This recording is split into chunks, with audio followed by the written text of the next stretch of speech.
श्रीगुरुभ्यो नमः। श्रीदुर्गा सप्तश्लोकी।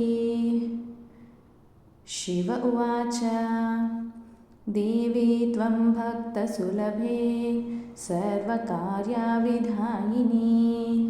कलौ हि कार्यसिद्ध्यर्थम् उपायं ब्रूहि यत्नतः।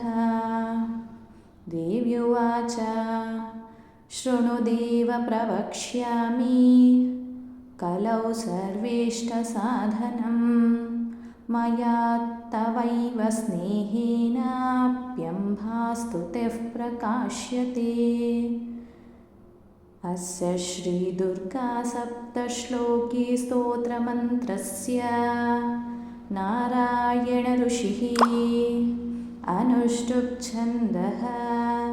श्रीमहाकाली महालक्ष्मी महासरस्वत्यो देवताः श्रीदुर्गा प्रीत्यर्थं सप्तश्लोकी दुर्गापाठे विनियोगः।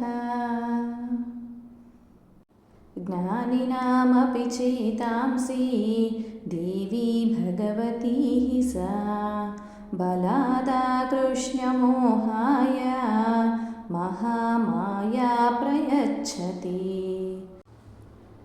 दुर्गे स्मृता हरसि भीतमशेषजन्तोः स्वस्थैः स्मृता मतिमतीव शुभां ददासि। दारिद्र्यदुःखभयहारिणि का त्वदन्या सर्वोपकारकरणाय सदार्द्रचित्ता। सर्वमङ्गलमाङ्गल्ये शिवे सर्वार्थसाधिके शरण्ये त्र्यम्बके गौरी नारायणि नमोऽस्तुते। शरणागतदीनार्ता परित्राणपरायणे सर्वस्यार्तिहरे देवी नारायणि नमोऽस्तुते।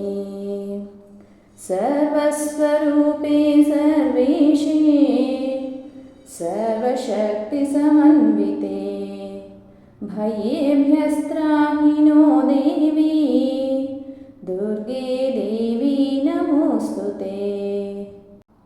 रोगानशेषानपहंसि तुष्टाः पुष्टातु कामान् सकलानभीष्टान् त्वामाश्रितानां न विपन्नराणां त्वामाश्रिता ह्याश्रयतां प्रयान्ति।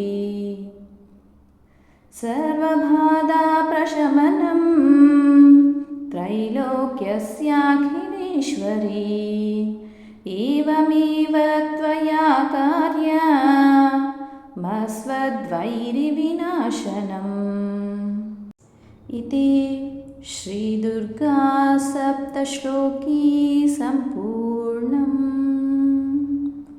गुरुभ्यो नमः।